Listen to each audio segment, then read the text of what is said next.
ओम ब्रह्म दक्षिणश्वी देवेशि भरद्वाजे पुनर्वसु ताशिवेशि चरक प्रभृतिभ्यो नमो नमः।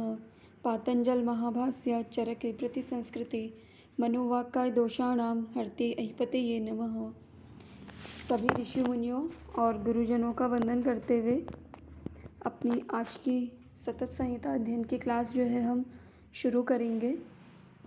जैसा कि अपनी प्रीवियस क्लासेस में हमने एक सुपरफिशियल देखा था कि चरक संहिता क्या है, उसमें कितने स्थान हैं, कितने चैप्टर हैं।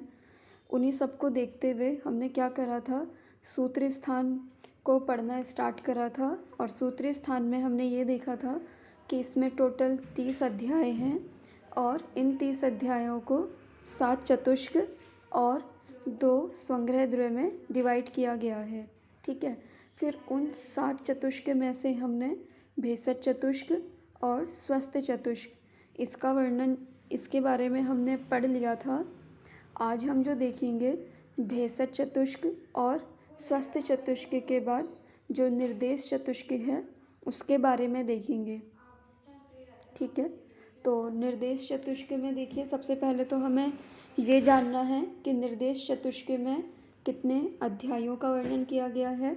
तो निर्देश चतुष्क में जो है सूत्र स्थान के 9th, 10th, 11th और 12 ये 4 अध्याय आते हैं। ठीक है, ये जो मैं आपको इनके अध्याय बता रही हूँ वो मैं इसलिए बता रही हूँ क्योंकि कभी कभी कॉम्पिटिटिव एग्ज़ाम में जो है ये भी पूछ लिया जाता है कि निर्देश चतुष्क के अंदर कौन से अध्याय आते हैं, तो ये भी हमें बेसिक पता होना चाहिए। तो जो 4 अध्याय आते हैं हमारे निर्देश चतुष्क के अंदर वो कौन कौन से हैं। सबसे पहले हम बात करेंगे 9th अध्याय। 9th अध्याय कौन सा है, खुंडाक चतुष्पाद अध्याय। ठीक है, 10th अध्याय है हमारा महाचतुष्पाद।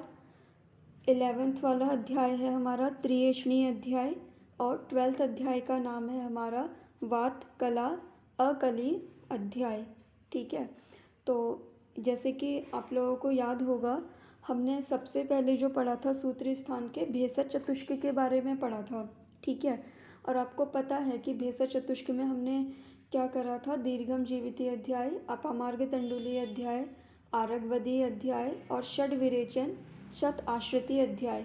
इन 4 अध्यायों में हमने क्या करा था, किसी भी रोगी व्यक्ति के रोग का शमन करने के लिए जो हमें भेषज की रिक्वायरमेंट होती है उन भेषजों का वर्णन हमने भेषज चतुष्क में करा था। ठीक है, फिर इसके बाद हमने बात करी थी स्वस्थ चतुष्क में। तो स्वस्थ चतुष्क में हमने इसके आगे के नेक्स्ट चैप्टर देखे थे और हमने ये देखा था कि स्वस्थ चतुष्क में हमने किसके बारे में बात करी थी, स्वस्थ व्यक्तियों के बारे में।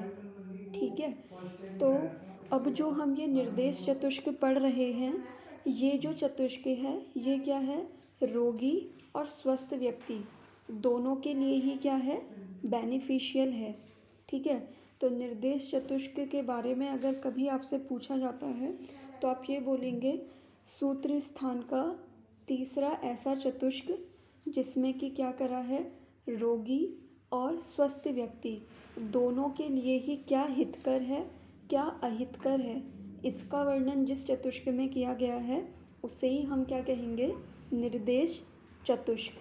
ठीक है, इसके लिए जो है हम इसकी टीका भी देख सकते हैं। मेरे में क्या है कि स्क्रीन शेयर प्रॉपरली हो नहीं पा रही है, तो आप लोग के पास अगर टीका है तो आप अपनी टीका देखिएगा।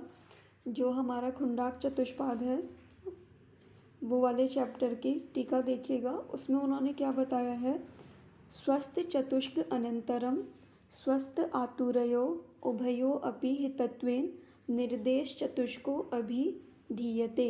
यानी कि क्या कह रहे हैं कि स्वस्थ चतुष्क अनंतरम यानी कि स्वस्थ चतुष्क के बाद में हम क्या कर रहे हैं, स्वस्थ आतुरयो उभयो अपि हितत्वेन यानी कि स्वस्थ व्यक्ति और आतुर व्यक्ति दोनों के लिए ही जो हितकर है उन चीज़ों का निर्देश करने के लिए हम निर्देश चतुष्क का वर्णन कर रहे हैं।